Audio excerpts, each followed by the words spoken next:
আসসালামু আলাইকুম সুপ্রিয় শিক্ষার্থীরা, আশা করছি তোমরা অনেক ভালো আছো। আজকে আমি তোমাদের সামনে, তোমরা যারা গণিত ডিপার্টমেন্টে অনার্স ফার্স্ট ইয়ারে রয়েছো, তোমাদের ফান্ডামেন্টাল বইয়ের সায়েন্স ভিউ পাবলিকেশনের যে বইটি রয়েছে, সেই বইয়ের পঞ্চম অধ্যায়ের উদাহরণ নাম্বার 18 এর সমাধান করে দেখাবো। তাহলে চলো কথা না বলে আমরা ক্লাস শুরু করে দেই। দেখো এখানে লেখা আছে, দেখাও যে n to the power n greater than 1 3 5, তারপরে এখানে ডট ডট 2n-1, এটা কিন্তু আমাদের দেওয়া আছে। এখন আমরা যে কাজটি করব সেটা হচ্ছে, আমরা জানি arithmetic mean greater than geometric mean, অর্থাৎ যোগাত্তর মধ্যকটা বড়, গুণাত্তর মধ্যকটা হচ্ছে ছোট।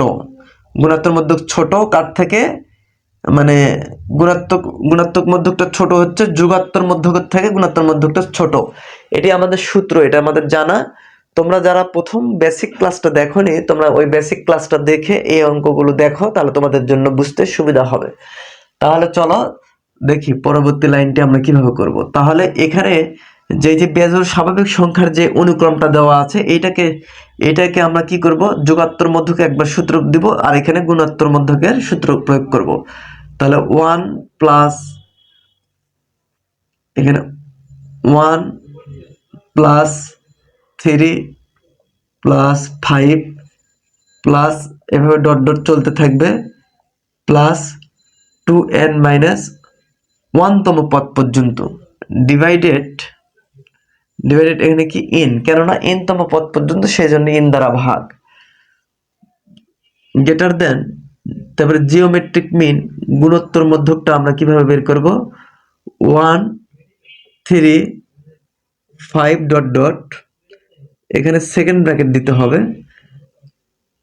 2n-1, তারপরে n 1/n, এটা আমাদের সূত্র আমরা প্রয়োগ করে দিলাম। তারপর এখন যে কাজটি করতে হবে সেটা হচ্ছে, দেখো 1 প্লাস 3 প্লাস 5 এটা কিন্তু বিজোড় স্বাভাবিক সংখ্যা। তো বিজোড় স্বাভাবিক সংখ্যার সমষ্টি নির্ণয়ের সূত্র কিন্তু হচ্ছে n square. n square divided, নিচে কিন্তু রয়েছে কি n, তারপরে এখানে কি চিহ্ন দেওয়া রয়েছে, গ্রেটার দেন, আর এখানে যা রয়েছে সেটাকে আমরা রেখে দিব, 1 3 5 ডট ডট ডট, এখানে 2n-1, তার উপরে কিন্তু 1/n পাওয়ার হিসেবে রয়েছে।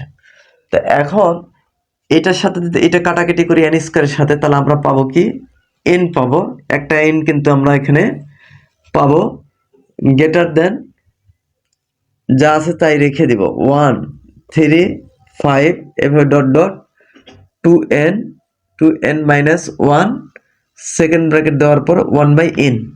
তাহলে এখন যেহেতু প্রমাণের দিকে দেখো, n এর উপরে কিন্তু পাওয়ার হিসেবে n রয়েছে, তার মানে এই যে 1/n, আমরা উভয় পাশে পাওয়ার n নিব। পাওয়ার n নিলে দেখো কি আসে, এখানে একটা পাওয়ার n নিয়ে নিলাম, আর এখানে কি করব, 1 3 5 ডট ডট, তারপরে কিন্তু 2n-1 থাকে, কেননা যদি এর উপরে যদি আবার আমরা একটা n পাওয়ার দিই, তাহলে n তো কেটে যাবে, 1/n এর সাথে n গুণ করলে কিন্তু n কেটে যায়, সেজন্য এখানে একটা পাওয়ার চলে এসেছে n এর উপরে, n to the power n, আর এখানে ইকুয়াল চিহ্ন না, এখানে হবে greater than 1 3 5 dot dot 2n-1।